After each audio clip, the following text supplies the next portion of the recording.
The Predators couldn't come back from this one as they dug themselves into a hole they couldn't get out of.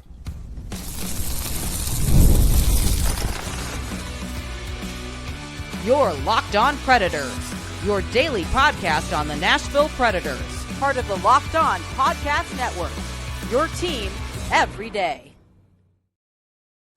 What's up, everybody, and welcome to another episode of the Locked On Predators podcast, part of the Locked On Podcast Network, now the #1 sports podcast network. Thank you for making us your first stop of the day. We are your free daily Nashville Predators podcast.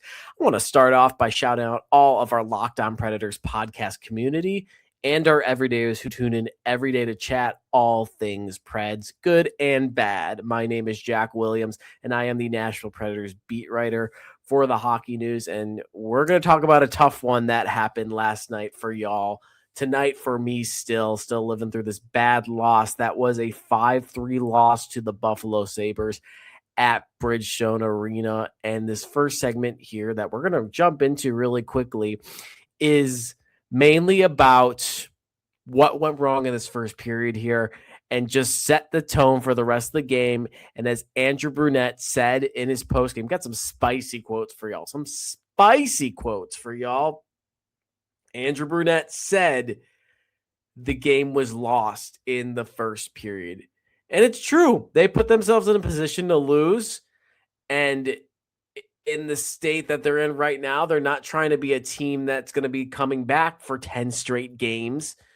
And this was the final result. So we'll talk about each chunk of the game in each of these segments here, what made up the collective loss and what was on the minds of the Predators, because there were some really good sound bites that everyone had, just about everyone, some really good questions asked to kind of encapsulate this loss and show that this is a very different team from what we saw even from a month ago, and that their identity is a lot different from this team that's trying to dig themselves out of the basement. And we'll get back into that in the last segment. But we want to talk about here how this game started off on the wrong foot immediately.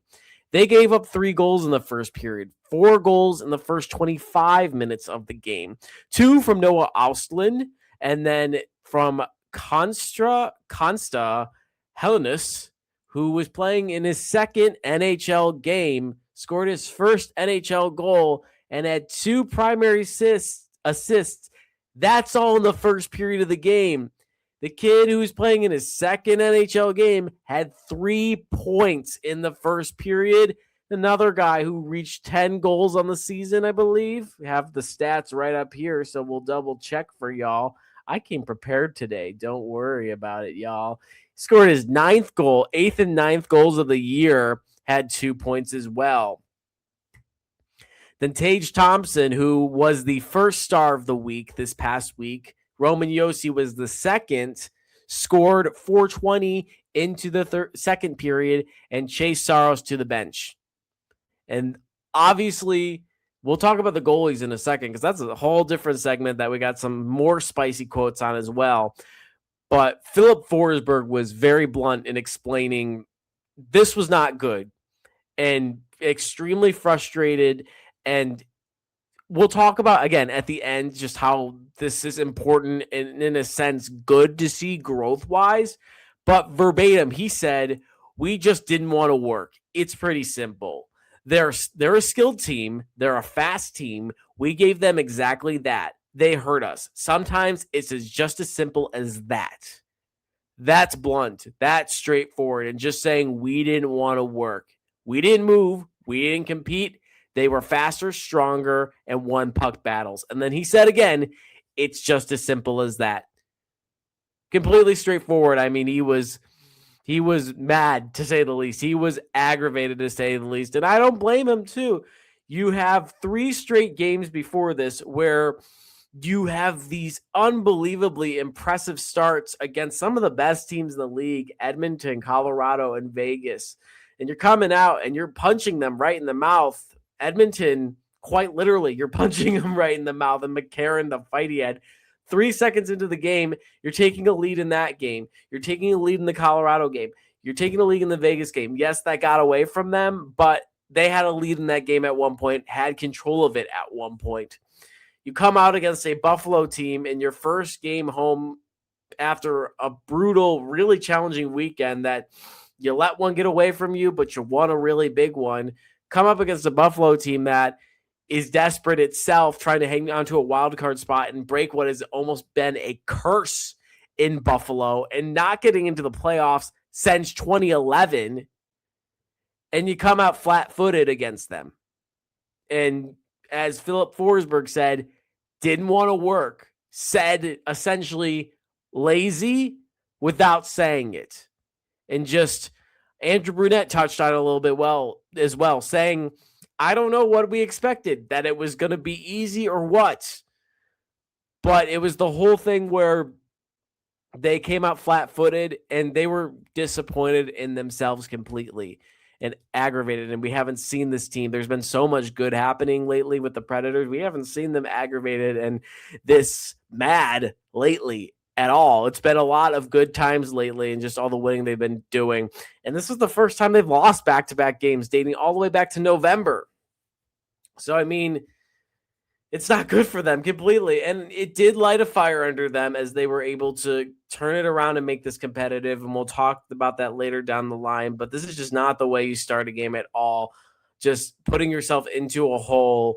And just from the fan sense too as well, it can't be this whole, and I yelled about it a few episodes back, this whole identity of you can't keep going down and expecting to come back and win these games. And they did that for a stretch. They won I think out of the 10 games that they went into a 1-0, at least a 1-0 hole to start the game, they won 6 of them.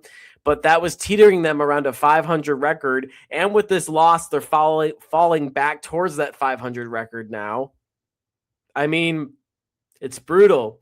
And what Brunette said about this, just been kind of talking a little bit here with y'all, but back onto the script I have here and kind of our outline of how the episode's going to go. But he just said the effort carried in from the end of the Vegas game, which was debatably one of their worst games of the year, a 7-2 loss to the Golden Knights in Vegas the night after you pulled one of the biggest wins of the season off, not just for you guys, the Predators, but in the NHL. And he said that effort he doesn't know what it was, but it carried back over into the Vegas game. And quote, he said, they outcompeted us. They wanted it more than we did in the first period. It was pretty evident for everyone that was watching the game. We were lucky that was only 3-0. And then he continued on. Kara from FanDuel Network really kind of took the brunt of the first question, and you had to feel a little bad because you could just tell it was just aggravation he was letting out, but he kind of wrapped it up with this. And he said, at this time of year, when we know these points are valuable, you can't take any solace in saying you played a good second half of the game. The game was lost in the first period, as I said before, and how he led off and just they started behind the ball. They started flat-footed completely, and they thought they would be able to come back. They made it competitive, and it just didn't end up working in the end. And they're owning it completely. Up to them completely.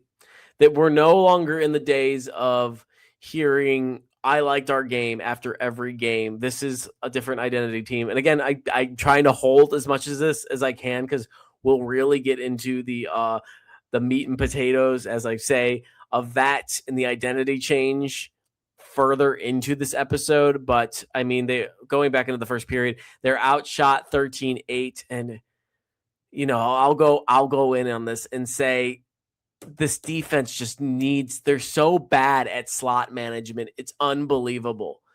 And it's kind of like the SpongeBob meme where I can't remember what the context of it was, but it's that old man Jenkins, the old fish or whatever it is, and he's in the Krusty Krab, and I can't remember what he does. It was like something that like SpongeBob or something happened to him, but I think the old man did it, and one of the other fish turns around and says, "How many times do we have to teach you this lesson, old man?"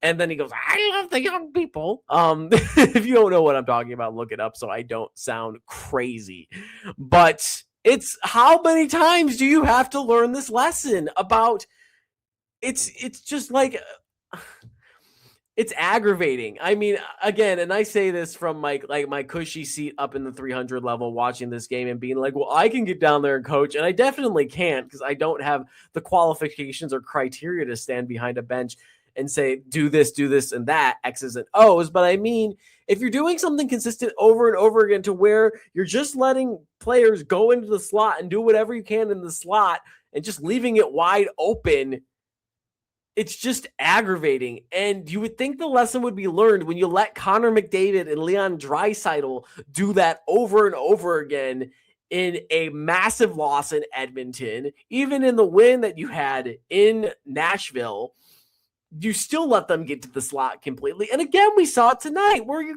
it's just there's nobody there or there's no defense there as well. And the defense is just has not been good outside of Roman Josi and Nick Blankenburg. Like, let's just be like blunt and straightforward with it. Those two have been the only good defenders throughout the season so far. And you can argue guys here and there, and Nick Hague's been better. He was rough tonight. The Tage Thompson goal was completely on him. I think he was defending Alex Tuch along the boards. And in my head, looking at I think he's got, let's look up his height right now. He's got to be over like 6'7" or something like that. He's a big boy. And I'm looking at him going up against Alex Tuch. The puck went to Tage Thompson eventually. He is 6'6", and he's going up against Alex Tuch along the board. I'm kind of sitting there. I'm like, okay, go lay the body, apply the body, hit him, go push it. Even just pressure him immediately. And he's standing there with his stick, just swinging it right in front of him. And I'm like, what is this? And Tuch noticed this. This is the second top scorer for Buffalo. Tuch notices this. Tage Thompson going right into the slot. Tuch slides it right out to Thompson, and he goes bar down on Saros. And that's the end of UC Saros' night. It's just bad defending. Nick Blankenburg's just consistent, and then Roman Josi's playing out of his mind right now. He's playing some unbelievable hockey right now. He coming up at 1,000 games, and some of the moves he was pulling tonight, the stick work he was doing, he is a godsend for this team. And just how bad this team's defense has been this year, and it's just poor. And that's another conversation I don't think enough people are having, that this defense just doesn't look good. It's not the whole thing we saw in the beginning of the year of them forcing the puck. Haven't seen that. The guys that were brought in to fix the defense just don't look good. That's just been the downfall, in my opinion. That has completely been the downfall. And it wasn't just like the whole game wasn't their fault. Just nobody pushed in the first period. But I mean, it was just rough, and it's poor defense, and slot management is just an easy way to fix that. In the beginning of the game, and this is what happened in the Vegas game too, and I promise I'll add this segment soon so we can carry on with the episode and not stay 15 minutes on the first one because we're getting close to that. But we saw this in the Vegas game too with the slot management, where it's not just like letting guys go in and shoot, but it's also letting guys like crowd your goalie. That's how they gave up the first two goals. They gave up those two Vegas goals, the first two that Vegas scored. That's how they gave up the first two in that game. It's just they got in front of Annunen, overwhelmed him, just created a wall around him, and then they got screens or whatever. They get pressure in and allow him to score. In this game, in front of Saros, the first goal, Saros completely lost his net. That created pressure and just him scrambling a little bit. He got his net locked, and it was just more of you have guys right in the paint, the puck's dropping there. Clear the paint, clear the slot area. Like, it's aggravating to watch because it's simple hockey. Like, it's aggravating. Like, just, it's easier said than done. Completely. But that was the first 20 minutes of the game. First 25 if we want to talk about the Tage Thompson goal. But we'll get into a break now. And then when we come back, we'll talk about the goalie situation. Not so much about their performances, but them getting pulled, how that was critical, and just getting the team going again, and just how Brunette said it really wasn't fair situation for Little Juice, that being UC Saros. But we will jump into an ad break here and talk more about the goaltending after the break. If you've ever hired someone who looked good on paper but wasn't the right fit, you know how important that is. When you want candidates who truly match what you're looking for, trust Indeed sponsored jobs. Hiring, Indeed is all you need. Stop struggling to get your job posts seen on other sites. Indeed sponsored jobs puts your posts at the top of the page and helps you reach the right candidates faster. If I needed to hire someone for the show, I'd go straight to Indeed and be very specific about what I need. Real experience, not just resume buzzword. Instead of struggling to get your job post seen, Indeed sponsored jobs helps your listing stand out and reach quality candidates faster. Sponsored jobs boost your post to the top to the people who are the best match for your role, and that makes a real difference. According to Indeed data, sponsored job posts directly on Indeed are 90% more likely to report a hire than non-sponsored jobs. Spend more time interviewing candidates who check all your boxes with less stress, less time, and more results using Indeed sponsored jobs. Listeners of the show get a $75 sponsored job credit to help give your job the premium placement it deserves at Indeed.com/locked on. Just go to Indeed.com/locked on right now and support the show by saying you heard about Indeed on the podcast. This podcast. Terms and conditions apply. Hiring, do it the right way with Indeed. Read that ad well. I have not been able to do that ad well over the last few podcasts. So that was one of the nice silver linings that came through tonight and talking about this loss. Got through the Indeed ad. Bueno. Indeed sponsored jobs too. Check it out if you guys are interested in posting jobs. They have a good $75 sponsored job credit deal going on if you mention Locked On. But talking about UC Saros and the goalie situation here, Saros was pulled after giving up 4 goals on 18 shots. It's the 4th time he's been pulled this season. This is the fastest he's been pulled this season at 23 minutes. After playing 23 minutes and 54 seconds, he was yanked. And Alex Daughtry from the Tennessean really locked in on this subject from the game, and his questions mainly revolved around this, and he got some good answers out of this too.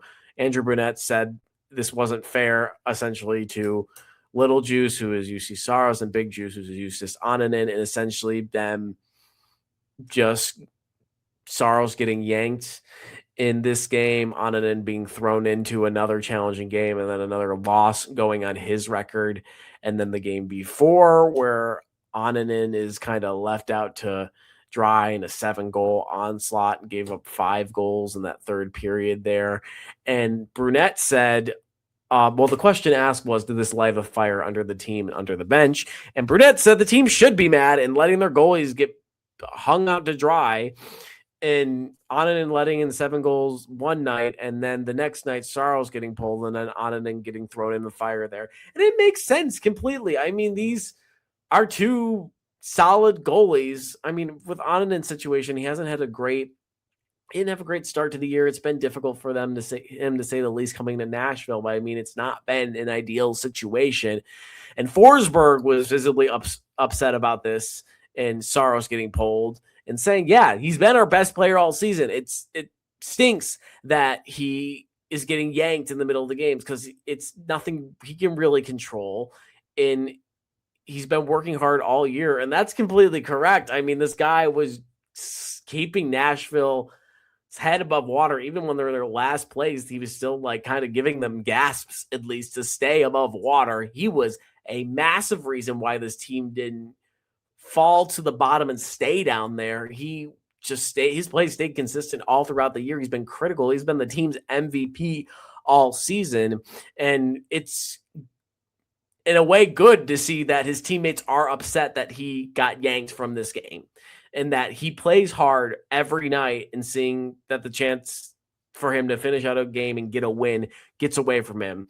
Forsberg, like you said, he said he's been the best player all year. And then he said he should have been let go sooner, like at the end of the first period. He said he didn't need to play really the second period there and have that 4th goal go in. Should have been relieved a little bit sooner and not aired out a little bit more, essentially. And not saying that he didn't say it in the sense of Saros was playing bad and immediately needed to be needed to be pulled at the end of the first period. He said he should have just hadn't had that, been in that situation to be aired out like Onanen was against the Golden Knights. So it did light a fire under them, as we'll talk about in the final segment, but whatever it was worked, and getting the team mad and aggravated that they have to see their goaltender get pulled. But it's been a rough outing for the Preds goalies in the sense of these last two games. They've been outscored 12-5 in the last two games. I know that's not funny. That's just a really big stat margin when we're talking about goals, and that's the 7. I just dropped my pen. 7 in the 7 in the Golden Knights game. I don't know why that took so long to get out. And then 5 in this game. The last one was an empty netter, but that's still 5 goals scored against the Predators. Goalies have let in 11 of those goals, but it really does stink to see this for the goalies, essentially just because this is a high pressure position, and that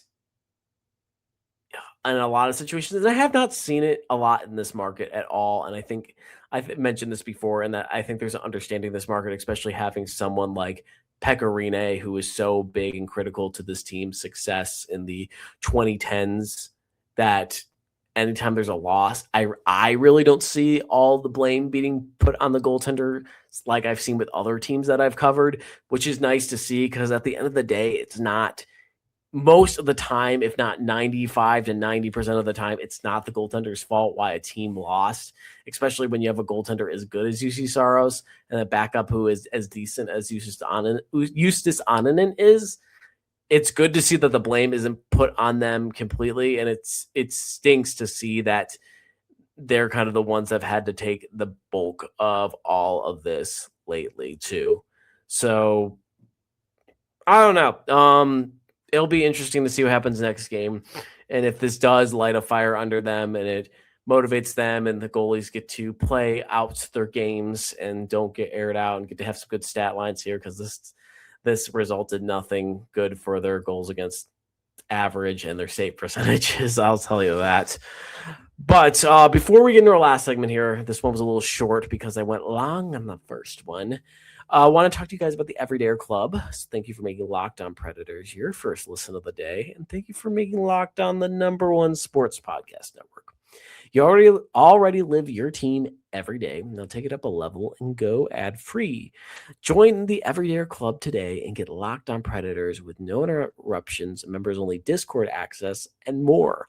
All for just $5 a month or $50 a year. Go to lockedonpredators.supercast.com or check the link in the show notes to learn more. When we come back after the ad break, we will talk about how they are trying to get away from this comeback identity. And it was, in my context, it was really nice to hear this, especially in what I've talked about in the past about the comeback identity. It was a little refreshing to hear them say, hey, this is not what we want to be. But that will be coming up after the break. FanDuel is officially in playoff mode. Every game day during the NFL playoffs, FanDuel is giving customers even more ways to get in on the action. Because right now, every NFL playoff game day, FanDuel users get a profit boost pack waiting for them inside the app. Each game day, you'll see a pack loaded with multiple profit boosts you can apply to the bets you like the most. Open your profit boost pack in the first thing on game day and see what boost you want to apply. The boost lets you lean into your game day instincts, whether backing momentum, defense, quarterback play, or coaching. The boosts give you more juice on the bets you already like instead of forcing you to bet on something new. Every play feels bigger, and the boosts make your bets feel that way too. You make your picks, then apply your profit boost to go after even bigger payouts while the playoffs get rolling. So visit FanDuel, an official sportsbook partner of the NFL, and grab your profit boost pack every NFL playoff game day. So the comeback kid identity, which I've mentioned multiple times before, and that's on that kick. That was when the Predators were on that kick where they were on 10 straight games where they had given the first goal up and they had won 6 of them. And the whole thing of them being like, oh, well, well, we're winning games and it doesn't matter. We got to win them whatever way we can. And I was just like, hey, that's great that you're winning and finding ways to win completely, especially considering the position you were in now and climbing back into the race. But this is not feasible at all when we don't want to talk about potentially being in the playoffs or anything like that. And that's not going to work. Well, this was the first time in 3 games that they had not scored the first goal of the game. And the first time in these 3 games that they were behind the ball. And unlike those 10 games where they were giving up the first goal of the games, we finally heard them say, hey, this wasn't cool. Like, we don't, this is too much. Like, we can come back, but like not like this at all. But talking about the comeback effort first, and essentially it's a lot of what we saw earlier in the season where you have the Predators' best players kind of putting the team on their back and saying, hey, we're going to go do this right now. And it was Ryan O'Reilly and Filip Forsberg that did it. Ryan O'Reilly had 3 points against the Sabres. He had 2 goals and an assist. He now has 10 points in 5 games. That is 5 goals and 5 assists. He had a hat trick against the Avalanche that kind of highlighted that stretch there. And then Filip Forsberg had 3 points as well. He had 2 assists and a goal. He had 7. He now has 7 points in 3 games. That's 3 goals and 4 assists. And this press came mainly specifically from O'Reilly, came at the end of the second period or the second half of the second period. And it's a lot of seconds there, I know. But Predators were generating a lot of scoring chances. He was just getting himself in good position to score, was putting the puck in the net consistently. And then they got into a frame probably in the final 5 minutes of the second where they should have scored and the situations they were involving. They were able to get the goalie moving and he was losing his net. They were crashing the net. They were making good passes to get good looks, and they were doing everything but essentially scoring in that stretch. And then it was kind of the whole thing of like, just put the puck on net and good things would happen. And that's exactly how Filip Forsberg scored. He just put the puck on net and it just went in. Essentially, it looked like a really harmless shot, and it looked like a shot I think he was just intending to get the puck to the net. And it just went in. So, I mean, it just showed that go to the net, put pucks on net, good things will happen. Just one of the most simple phrases in hockey. Third period push was there. It just wasn't as strong. They pulled the goalie in the final 2 minutes and gave up an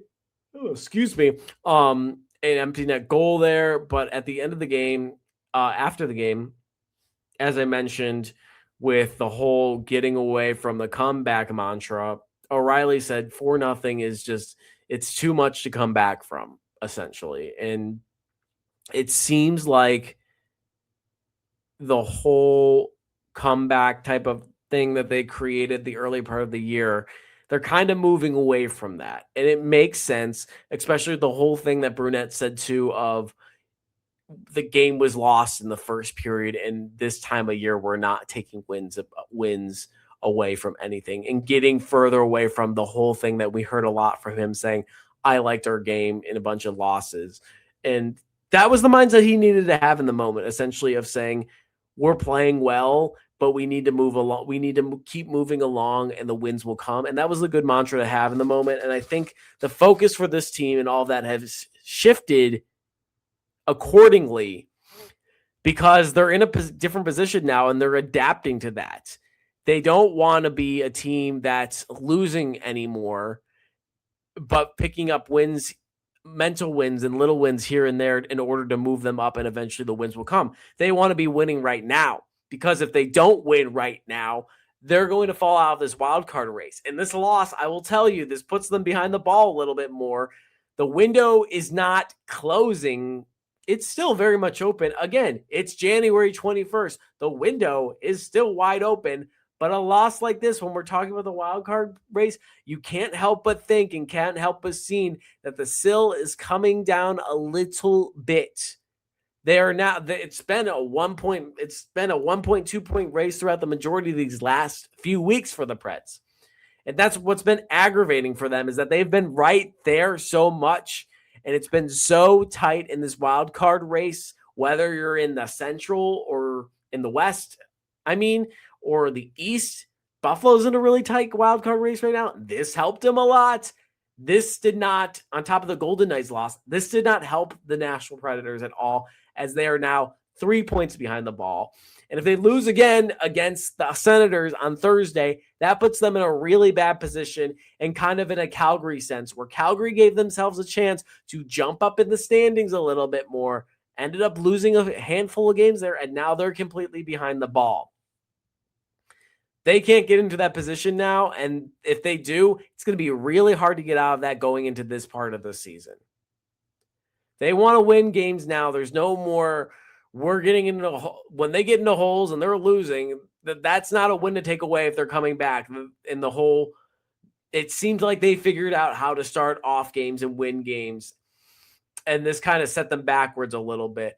And it was refreshing to hear that the mentality of, well, we came back, but we shouldn't be doing that. We should be winning off the face-off, off the first play of the game, off the first 2 minutes of the game. We should be winning the game and be ahead, and we shouldn't have to be coming back.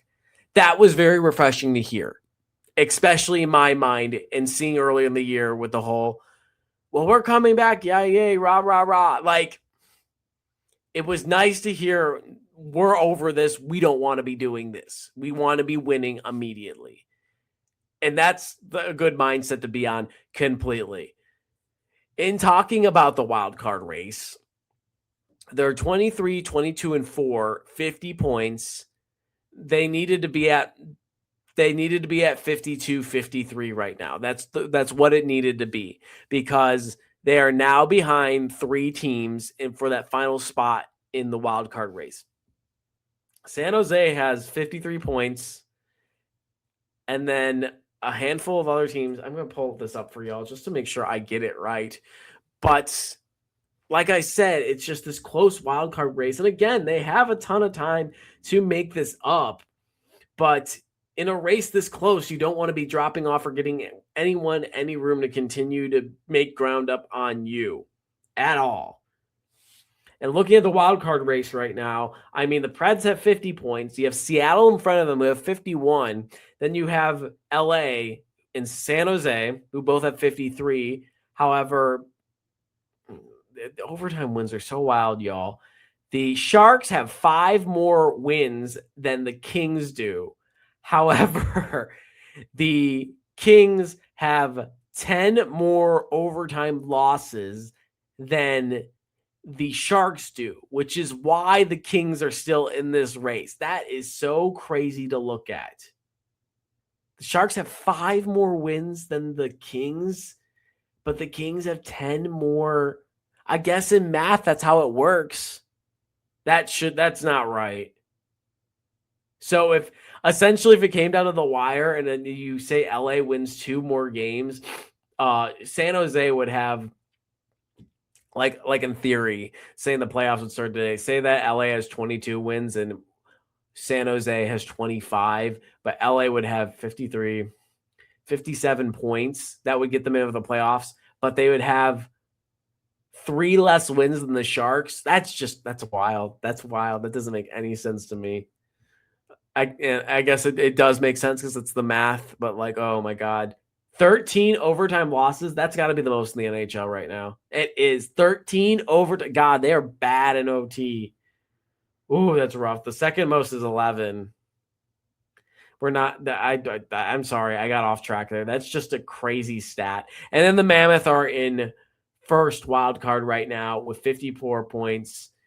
The gap in the Central, nobody's going to catch. I mean, Utah is 54, Minnesota is 65. Unless Minnesota has a real bad losing streak, I don't think anybody's going to catch them right now. Minnesota is trying to jump Dallas. They have the same amount of points, and then there's Colorado in their own world right now. But I mean, in the Predators term, coming back to Nashville with it all, they're 3 points behind the ball right now. So essentially they need to put 2 games together in order to get back into this race and hope the teams in front of them don't move as much. They're going to move no matter what. You have 3-4 teams in front of you for the spot.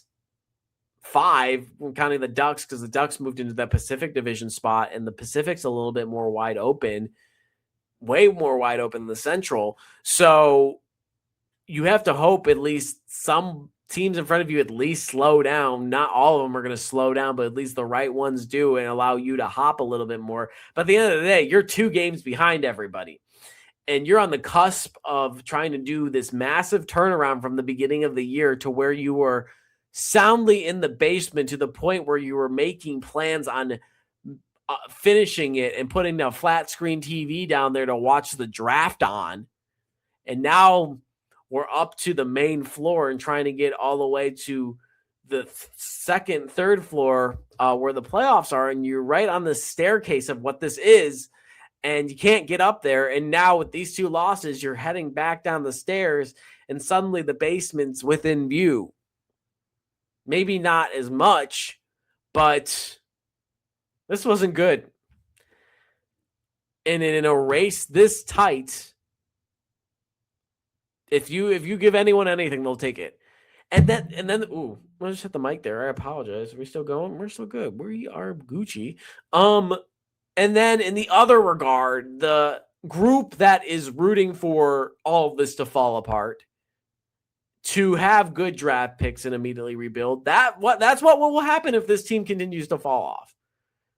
We will have a busy trade deadline if this team falls off. But I don't know if anybody really wants this team to lose because in my opinion, in watching this team all year, they're not a bad team. And I think, especially what we saw from the Colorado game and the Edmonton game and the beginning of the Vegas game, this team can compete with some of the best teams in the NHL. And I think we could get a really good first round series between the Predators and whoever.